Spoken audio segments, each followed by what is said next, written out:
It was an ordinary day in a big class. Our three heroes, Caesar, Why don't we just stick with the mafia idea? I think we had something going good there. Giovanni. Perhaps. I see no way as to how we can fit a storyline of that caliber into the set guidelines. Have you any ideas? Not really. I'm way too tired to think of anything good right now. And Jay Sean had been assigned with presenting a script in front of their peers. The assignment had been presented weeks ago, and the script was due the very next day, but they had yet to even come up with a solid idea they could all agree on. Jay Sean was dozing off again, Giovanni was having trouble staying focused, and Caesar was just not caring about the project. So far, the closest thing in the past 3 weeks they'd made to actual progress was writing a short list of rules to follow. And they were swiftly losing hope and mentally preparing themselves to accept utter humiliating failure. This was certainly the worst case of writer's block ever experienced by mankind. Even if I could think of something, it'd be too horrible of an idea to actually use. Well, something's better than nothing. Maybe we could write a story driven by violence and nihilism. One that questions the very fabric of existence and leaves a profound impact on the audience. Or maybe not. Jeez, why is this so hard? Actually, I do know of a legend that may help us. A legend? Yes, the legend of the Grand Wizard and the Pen of Truth. A wizard? Are you kidding? Yes, a wizard. They say he guards a pen that is capable of ridding an author of all mental blockages, allowing them to write as freely as they wish. Dude, where did you hear about this? My father used to tell me stories of the Grand Wizard's even grander Pen of Truth when I was a boy. He left to find the Pen of Truth years ago and haven't seen him since. But I've been looking for an opportunity to find it in his stead since then. How do you know it's real? I don't. But it seems to be our last resort, and I want to make my father proud. Will you two help me? Oh man, I'd love to, but I'm really tired and If I may be so blunt, you've slept through this class for the past 3 weeks. Alright, you got me there. Fine, I'll go with you. Hold on a second. Do you two realize how crazy this sounds? I don't feel like leaving my grade at the mercy of whether some obscure wizard is real or not. Hey, if I'm being dragged into this, so are you. We're a group, aren't we? Okay, fine. Giovanni, do you even know where this Pin of Truth is? Actually, no, I do not. I think I can help with that. You seek the Pen of Truth, correct? Yes, how did you know? Lucky guess. Anyways, I can help you. So what do you know about the Pen of Truth? Nothing actually, but I know he can get to it. Take this lantern of light. If you truly wish deep down in your heart that you want the Pen of Truth, it will take you to where it resides. Or at least somewhere in the general vicinity. Wait. How do we know we can trust you? This is a little too convenient. You'll listen to me or I'll go back in time and make sure the three of you were never born. Look, this wizard guy has been pestering me for years no matter what I do. He's kind of driving me up the wall and I want someone to put it in his place. I'll bring you guys home once you get the pen back. Okay, no need to get that intense. Alright, let's focus, guys. I'm trying. We'll try harder! The three of them closed their eyes, and when they opened them again, they found themselves in a dense forest with barely any light shining through the trees. Whoa, it actually worked. What were you expecting? I don't know, not this. We're in the middle of nowhere. Well, I'm just as confused as you are. Why don't we just use a plot generator or something? This is ridiculous. We're gonna die out here. I don't see any way of getting out of here without the Pen of Truth. We may as well just press on. Hey guys, do you hear that? What? Giovanni and Caesar turned around to see Jay Sean looking into the trees behind them. There was a great rumbling in the distance, and they saw a great spider emerge from the bushes in the meadow behind them. Does that spider have a knife taped to its back or is that just me? Who cares? Run! Wait, the lantern! They looked at the lantern to realize that as they walked away from it, the lantern's light dimmed. Oh, please don't tell me this means what I think it means. I think it means what you think it means. They looked on with much dismay to realize that as they traveled away from the pen, the lantern's light dimmed. They would have to get past the atrocious spider if they desired a decent grade. Okay. Oh no, I don't care that much about my grade. No, we're getting that pen, come on! And so they ran. Jake Sean cried a little, and they didn't stop until they were past the spider.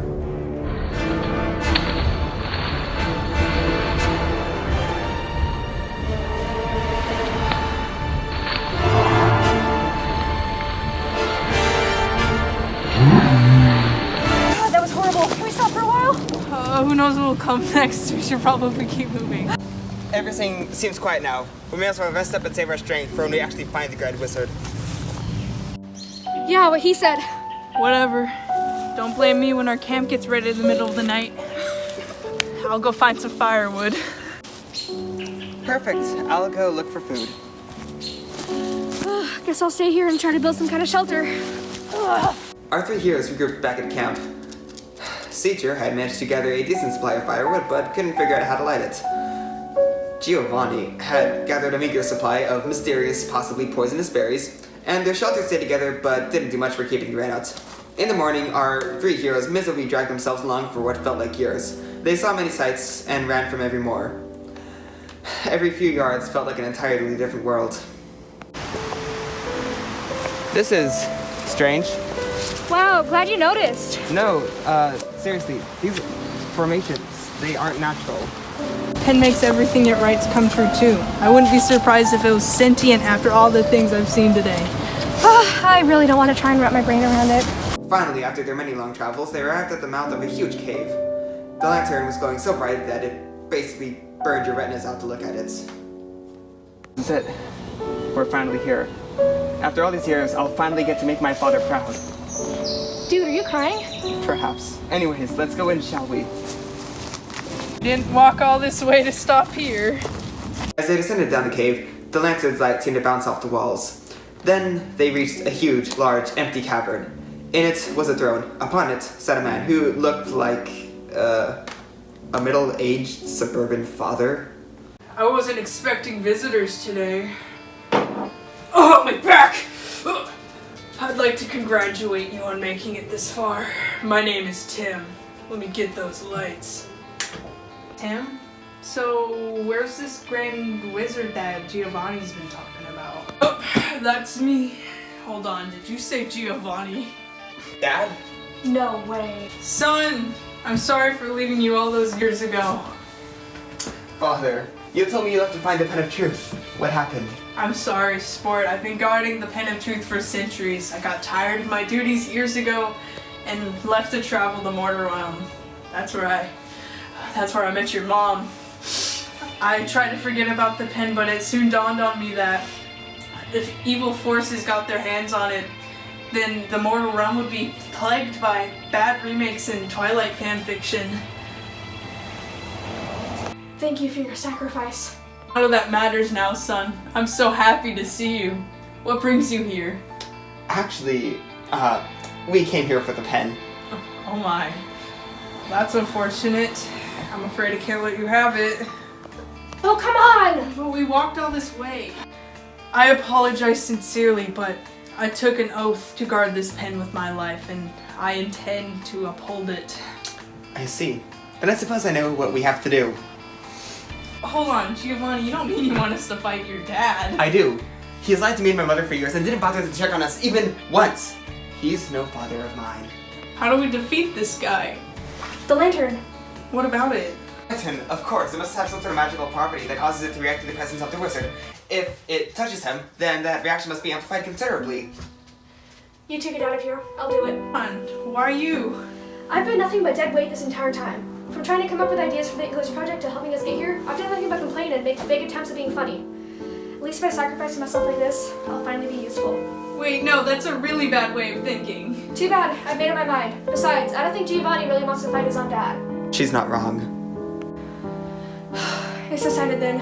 You two get out of here, and after I throw the lantern, you can come back, get the pen, and finish that darn English project. Alright.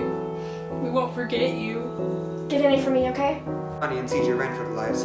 As they exited the tunnel, they saw a blinding flash of light behind them, followed by a shockwave that knocked them both to the ground. Trees collapsed all around them, and creatures of various shapes and sizes scrambled for safety. After a few intense minutes, the two of them stood up and returned to the cave. They were faced with a sad sight. Jay-Sean, father. Motivations, alas. The pity always being that single inexorable nexus of desire and despair. It's a pity, that and that alone, that my father, in defending his precious honor and principled pact, brought about his demise. Despair and the desire for escape, a pity again being the mournful death of Jay-Sean. I mourn. My father was so obsessed with guarding his honor that he hid himself through the world to ensure his continuity of glory, despite none being there to see. It's always an irony, isn't it? Death. Every single loss of life being but another enigma of despair and desire to be contradictorily endowed by the couldn't serve them. All to descend to knots. We mourn. I pity those who died for reasons within their control. All other choices available, yet their sole desire being to bring about a defeat from which no recovery could be possible. How pitiful life is. What goodness is wrought by existence. That it is nothing more than an incessant chain of pleasing others and yourself, rising and falling only to turn to start? Is life nothing more than an egregiously designed game? How lovely to escape and only be no self, no others, the beauty of the void open to the beholder at last. Is this life? Grief and mourning, desire and despair rise and fall.